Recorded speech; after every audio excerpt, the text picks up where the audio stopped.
The preceding program was paid broadcast. Any ideas, comments, and opinion expressed by the program hosts do not necessarily reflect the views and opinion of the station. The program and its producers are not affiliated with the station. Ang dinalan sa kasulatan sa aton sini nga adlaw makita sa makasulatan ni Pablo sa Galacia Kapitulo 6. Kag akon pagabasahon ang versikulo 3 kag 4. Ang pulong san Dios nagpahayag sa aton kay kun ang bisan sinong tawo nagapakasino nga indi siya si sino, nagadaya siya sang iya kaugalingon. Apang ang tagsa-tagsa magtilaw sang iya buhat, kag niyan ang kabangdanan niya sa pagpabugal mangin sa iya kaugalingon lamang, kag indi sa iya isig katawo. Kay ang tagsa katawo magdala sang iya kaugalingon nga lulan. Nga aton nga ginpamatian, we gather together. Amo ina ang iya nga title kag kanami sang iya nga mensahe diri no. Kay nagatudlo ini sa aton sang aton gid nga tinutuyo nga nagatipon kita bilang isa ka panimalay sang pagtuo sa adlaw nga Domingo. Kag nga wala na sang tinutuyo nga iban kun hindi nga aton pangayuon sa Ginoo ang iya pagpakamayo. Kag naibaloan naton nga suno sa ginambal sang Biblia sa aton, seek ye first the kingdom of God, and all these things shall be added unto you. Sa tion gali nga unahon naton ang Ginoo, pangayuon naton ang iya pagpakamayo, iya kita nga bugayan. No, naibaluan naton nga madamo sang mga butang man nga kung hindi kita mag-andam, amo ining nagaupang nga hindi naton mabaton ang mga pagpakamaayo sang Dios. Kag sa tion nga aton ini nga tumanon man ang iya nga mga sugo tinutuyo sa aton nga kabuhi, magaulan man ang mga pagpakamayo. Gani kun aton bala usisao no, may mga butang gid nga ginahatag ang Ginoo sa aton nga makabig naton unconditional. Pero may mga butang man nga ginahatag ang Ginoo sa imo kag sa akon nga ginatawag naton conditional. May mga butang nga himuon naton agod nga paagi sini iya nga ipahayag ang mga pagpakamaayo, ipakita niya ang pagpakamaayo, ihatag niya ang pagpakamaayo niya sa imo kag sa akon. So kabay pa ang ini nga mga kalantahon nga aton subong ginpamatian, maghatag ini sing dugang pagid nga pagpahangkat ila binigid sa pagpangalagad naton sa aton nga Ginoo. Now magapadayon kita diri sa aton nga pamalandong kag sa pagtuon naton sa pulong sang aton nga Ginoo. Kag ari na kita diri sa ikatatlo nga bahin sang aton nga pagpamalandong, kag ang kamatuoran diri nga makita naton, we can live courageously, we can walk courageously in this world of chaos and confusion by being helpful. Mangin mabinuligon kita. Kay sa tion nga nangin mabinuligon kita, ginapahayag pagid naton ang aton pagkatumuloo. Ang hambal gini sa Biblia no, paagi sa aton mga binuhatan makilala kita. Kung ginahigugma naton ang aton isig kapareho, makilala kita sang kalibutan nga iya kita ni Kristo Jesus. Di ina ang kamatuoran, makita naton nga tam-an ka importante ang aton nga binuhatan. Kag una nga bis kung aton nga lang taon, ikaw kag ako tinubos kita sa Dios. Sa tinutuyo nga magpangabuhi kita, magpanglakaton kita sa maayo nga mga binuhatan nga ginaman na nga daan sang aton nga Ginoo. So that's how critical our works are. Ini nga mga binuhatan, hindi ini ginahimo naton agud nga maluwas kita. Kung hindi, ginahimo naton ini kay naluwas na kita. Kay una sa tanan, wala sang binuhatan nga makapiyamaya sa Dios. Kay tanan-tanan kita makasasala, kag ang aton nga binuhatan bisan ano pa na kamaayo sa igtululok sang tawo, pero sa tubangan sang Ginoo lapat ina, wala ina sing pulos, wala ina sing anano man niya butang nga makahatag sang kahimayaan kag subong man makapahalipay sa aton nga Ginoo. Paagi gid lamang sa kay Kristo Jesus nga ikaw kag ako nangin galamiton kita sa pagkamatarong. Halin sa galamiton sa pagkadi matarong, ginluwas niya kita kag niya nangin galamiton kita sa pagkamatarong. Kag anong makita naton dira sa pulong sa Ginoo? Nyan makahimaya kita sa aton nga Ginoo. So amo ina ang kamatuoran nga nakita naton, no? Kag nga ikaw kag ako kinanglanon gid nga mapahayag naton aton nga maayo nga binuhatan paano. Ang isa diri nga ginatudlo ni Pablo sa aton, Galatians chapter 6, that we need to be helpful. We need to connect with our fellow believers. Paano? Paagi sa pagka mabinuligon. Kay nga man, ikaw kag ako kinanglanon naton ang iban, subong nga ang iban kinanglanon nila kita. Amo ina iyang paglarawan sa pulong sa Ginoo. Hindi kita gali katulad sa isa ka isla, kun hindi kun lang taon naton ang kada isa sa aton bahin sang isa ka dako nga ginatog naton continent. Amo nang pululungon sa isa ka poem, no? Kagatahom sina. Kay amo ina ang makita naton sa Biblia. Ikaw kag ako, bahin kita sang isa ka panimalay. Kag ang kada isa sa aton magulutod sa sina nga panimalay sa aton nga Dios. Gani magbinuligay kita. So madamo sang mga kauturan nga nagakinanglan sa imo kag sakon sa sulod sa aton iglesia. Ang una diri nga nakita naton amo ang ginatog naton the sinning brother. Ang utod naton nga nakahimo sang sala. Kag ano dira ang ginabal sa Biblia sa aton, we need to restore him. Ikaduha, our burdened brother. Utod naton nga ginabugatan. May mga lulan, may mga pagtilaw, may papangkat sa ikaboy nga taman kabugat. Dapat yara kita nga magbulig siya. We are to relieve him. Paagi sa pagdala upod sa iya sang iya nga lulan. Ikatatlo diri, the proud brother. Ato na nakita kung ano nga klase sang bugal ang yara sa sini nga utod naton. Kag ano ginatudlo diri? Anong himuon naton? We are to challenge, we are to teach him to re-examine his attitude. Kay nga man, ang bugal diri gali nga makita naton amo nga ang ini nga tawo para sa iya mas hamtong siya, mas malahalon siya, mas importante siya sa sulod sang iglesia. Kag tungod kay malahalon siya, importante siya, hamtong siya, hindi siya dapat magpaubos sa iya kagalingon sa pagbulig sa mga kauturan nga ginakulang, sa mga kauturan nga ginalapyo sa pagpangabuhi, mga kauturan nga ginabugatan sa ila nga matag-adlaw nga pagsinalayo. Amo ini ang paglaragway ni Pablo sa sini nga utod naton. Ang pulong nga magamit naton sa English, indifference. Kung kaisa pwede taman gamiton censorious. Ina nga mga pulong bugat ina. Kay nga aman kabudlay, no? Nga mahambal abi ang ilong nga importante gid siya. Kumparar sa baba, magambal abi ang dalunggan nga mas importante siya sang sa korason. Anong matabo?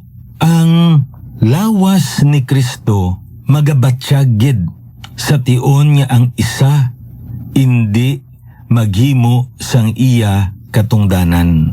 Amo ina ang kamatuoran nga makita naton diri. That's why ang hambal ni Pablo diri sa aton ini nga tudluan siya nga iya nga usisaon ang iya nga kaugalingon. Now, diri naton makita verse 3. Anong ginambal diri sa Biblia sa aton?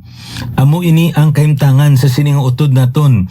Kay kun ang bisan sinong tawo nagapakasino nga hindi siya sisino, nagadaya siya sang iya kaugalingon.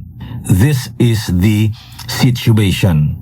The proud brother, amo ning kahimtangan niya. Now, what is the solution? Verse 4, ginambal diri sa aton, apang ang tagsa-tagsa magtilaw sang iya buhat, kag niyan ang kabangdanan niya sa pagpabugal mangin sa iya kaugalingon lamang, kag indi sa iya isig kapareho. Na importante ini nga makita naton. He needs to examine himself, and then he shall have rejoicing in himself alone and not in another. Suno sa sining dinala, no? Nga kung sa aton pa, ang ini nga persona dapat mag-andam siya sa pag-examine, sa pag-scrutinize, sa pag-test. Managing gamit dira nga mga pulong, scrutinize, examine, test, sang iya gali nga binuhatan, sang iya motibo, sang iya kaugalingon, pagpananaw niya sa iya kaugalingon, kag paagi sina mahatag o kon may kalipay siya sa iya nga mga binuhatan, kag andaman niya nga hindi niya pag-ikumparar ang iya kaugalingon sa iban nga isig kapareho niya. Ang kamaturan diri nga makita naton, tan-awon niya ang iya kaugalingon sa landong sang pulong sang Dios, hindi suno sa kahimtangan sang iya nga mga isig katumuluo sa sina nga katilingban nga sa diin yara siya nagapasilong. Ining komparasyon tam-ani kadako nga problema. Ang utod kumparar niya kaugalingon sa iya nga utod, baw budlay gid katam-an. Ang estudyante kumparar niya kaugalingon sa iya man isig kapareho nga estudyante. Ang trabahante iyaman kumparar niya kaugalingon sa iya man isig kapareho nga trabahante, kabudlay sina. That's why kung aton nilang taon sa pulong sa Ginoo, kabisan pa sa aton man nga pagpangabuhi, maisa ka mangin alamon bala ko no, kag amo ni ginambal niya ang isa ka butang nga hatagan naton sa dako nga importansya nga wala gali sing pulos, amo ang pagkumparar naton sang aton kaugalingon. May isa man ka poem, no, nga kung madumduman nyo pa ang inabala nga dinalan, do not compare yourself with others, for you will become vain and bitter, for always there will be greater and lesser persons than yourself. Ti amo ina nga dapat naton likawan, kay nga aman kung kumparar naton ang aton kaugalingon sa iban, kag nakita nimo nga mas maayo ka, ano gakatabo sa imo? You will become vain, mangin wala ka pulos, mangin tikalon ka, mangin bugalon ka, maghanginon ka. On the other hand, kung nakita nimo nga mas maayo siya sang sa imo, ano gakatabo? Nangin mapait ikaw, nagapasingit ikaw, do tanan-tanan na lang dulom, kay ti mas maayo sa sang imo. Amo na nga ko naton hindi naton pag-ikumparar aton kaugalingon. Kung hindi aton niya lang taon ang aton kaugalingon suno sa pulong san Dios. Kung paano ikaw kag kung paano ako gin tuga san Dios, ano ang iya tinutuyo sa sina mismo nga tion, sa sina mismo nga duog nga ang dra niya ikaw kag ako ginbutang. Amo na makitain naton sa pulong sa Ginoo. That's why ari sa pagtuon naton sini, that is the solution, re-examination. Kay nga man, here is this statement, verse 5. Kagkatahom sini, nagambal di siya, kay ang tagsa katawo magdala sang iya kaugalingon nga lulan. Anong bot silingon sina? Kay ang tagsa-tagsa sa aton, may ara kita katungdanan responsibilidad sa pagdala sang aton nga mga lulan. Ang mga katungdanan ni gintugyan sang Dios sa imo kag sa akon. kag subong man nga may panalabton kita sa iya. Ti amo ining makita naton. So, ari no, para nga aton pagid nga ma-appreciate ang iniya kamatuoran nga ginambal sa Biblia sa aton. Andaman naton nga magmangin bugalon kita. Amo na ang ginalaygay diri kag nga diin ina nagasugod kun lantaw naton sa aton nga mga mata kag sa aton nga mga dalonggan.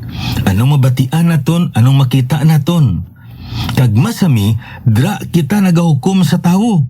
Kag kung nakita naton siya nga amo sini, nga amo ina siya, nabatian naton nga nagambal sa sing amo sini, nagambal sa sing amo sina, anong nagakatabo? Mahimo kita din sa paghukom sa iya. Kag base sa aton paghukom, amo ina ang ginabuhat naton. Amo ni natabo sa sininga, tumuluod diri. Gani nagambal si Pablo, nya hindi amo sina. You need to re-examine yourself in the light of the teaching of the scriptures. Tidiin tani makita, gamay lang pagtulunan naton, parte sa ginatawag naton paghukom. Diri sa Mateo Kapitulo 7, bahin ini siya sang Sermon on the Mount. Kag nga naghatag diri ang aton Ginoo sang dako nga pagtulunan natuhoy sa ginatawag naton paghukom. Kag amo ning ginambal niya, malawig-lawig ini nga dinalan pagkatahom gid kun aton ini nga pagabasahon. Nagambal siya, dili kamo maghukom agud indi kamo paghukman. Kay sa paghukom nga inyo ginahukom, hukman kamo. Kag sa talaksan nga ginataksan ninyo, takson kamo. Nga bala mulalong mo ang puli nga yara sa mata sa imuutod. Apang wala mo pagsapaka ang balayanon nga yara sa imo kaugalingon nga mata. Ukon, paano balang pagsiling mo sa imuutod, ipakuha sa akon ang puling sa imo mata nga may balayanon sa imo kaugalingon nga mata. Salimpapaw, kuha anay ang balayanon sa imo kaugalingon nga mata. Kag ugaling makakita ka sing maayo sa pagkuha sang puling sa mata sang imo utod. Medyo mabulubugat ini nga pululungon halin sa aton nga Ginoo. Kag kun kaisa ginagamit man ini sang aton nga mga kauturan, no? Masami batian naton judge not. Hindi ko paghukmi. Pero ano gid ang butsilingon sini? Kay kung lang taon naton makita naton nga si Pablo kadamo gid kabisis nga ginahukman niya ang mga kauturan ila binigidra sa Korinto. Iyang ginahambalan ang mga kauturan nga mga lapsag sa pagtuo, mga kauturan nga sa diin madamo sang sala. Ti ginhambalan niya ina kag paghukom man ina. So paano ini? Now kung aton nga lang taon, kag tun-an sing maayo ang ini nga dinalan sa kasulatan, makita naton nga may ara duwa kag ginatawag naton paghukom. Ang ginatawag naton unrighteous judgment kag ang ginatawag naton righteous judgment. Ungodly judgment kag godly judgment. Kinanglanon gid nga maghukom kita. Apang sa tion niya maghukom kita, ang importante diin naton ginabasi ang aton niya paghukom. Amo na kon ang may mga Biblia kamo, buksan ninyo John chapter 7. Ang aton Ginoo Kristo mismo nagambal sini ara sa verse 24. Amo ining ginambal niya, dili kamo maghukom suno sa dagway, kundi maghukom sing mataro nga paghukom. Na ara na kung lang taon naton gali, kung iupod naton ang Matthew chapter 7 kang John chapter 7, dra naton makita ang insaktong larawan sang ginatawag naton paghukom. We are allowed to make judgments. Amo ina makita yan naton sa pulong sang Dios. Ang importante lang nga matarong kag Dios nun nga klase sang paghukom. Di matarong kag di Diyos nun nga klase sang paghukom. Ano ini ang ginatawag naton di Diyos nun kag hindi matarong nga paghukom? Amo ining paghukom nga suno sa dagway. Ang makita talang bala, kung sa aton pagali, kung magukom kita, dapat binagbinago naton sing maayo, obserbaran naton sing maayo, panilaga naton sing maayo, kag hindi maayo nga dali-dali ang aton nga pagukom. Kung hindi, hatagan gid naton sing balanse nga pagtanaw. Agod nga paagi sini mangin nagakaigo kag mangin Diyos nun ang aton nga pagukom sa sina nga tawo. Isa siguro ka din nalang sa kasulatan niya makita naton sa kay Santiago. Dira sa James chapter 2 verse 3 to 6. Ano ang ginhambal dira ni James sa aton? Nagambal di siya, no? Kay kun magsulod sa inyo sinaguga ang isa ka tawo nga may mga singsing nga bulawan kag may maidlap nga mga panapton, kag magsulod man ang isa ka imol nga tawo sa panapton nga mahigko, kag may pagtahod kamo sa iya nga nagapanapot sing panapton nga maidlap, kag magasiling lingkod ka diri sa maayong lingkuran. Apang nagasiling kamo sa imol nga tawo, tindog ka diri, o kung lingkod ka sa akong tiilan, wala bala kamo sing may ginapasulabi sa inyo kaugalingon, kag manginukom nga may malaot nga mahuna-una, pamati kamo, hinigugma kong mga kauturan. Wala bala pagpilia sang Diyos ang mga imol sining kalibutan nga magmagaranon sa pagtuo kag mga manunubli sang ginarian niya ginsaad niya sa mga nagigugma sa iya? Apang ginapakawian ninyo ang imol nga tawo. Wala bala ang manggaranon nagapigo sa inyo kag sila gid nagaguyod sa inyo sa korte? Kung lantahon naton ang ini nga dinalan sa kasulatan, makita naton nga ang ini nga paghukom di Diyos nun, kag di matarong. Kaya nga aman, ang ini nga paghukom, iya nga ginbase sa iya nga nakita lamang. Ang muning masapuan naton diri, kag tungod sini, aton nga masapuan nga ang ini nga paghukom tungod suno sa dagway, ginkondenar sang aton nga Ginoo. That's why kung aton gali nga lantawon ang pagpasulabi, ang paghukom nga hindi nagakaigo, delikado. Kay nga aman, nagatulod ina sa imo kag sa akon nga mangin bugalon kita. And that is the real problem of this proud brother in this particular passage. That's why in the scriptures, anong makita naton dira? We need to examine our motive, our conduct, the way we judge others in the light of the teachings of the scriptures. Amo ini ang pagtulunan naton sa sini nga tion. Padayunon naton ini sa Madason ni Broadcast. Ini inyo abyan, alagad sa kanginan, Pastor Neil Vilches, ang Ginoo magapakamaayo sa inyo.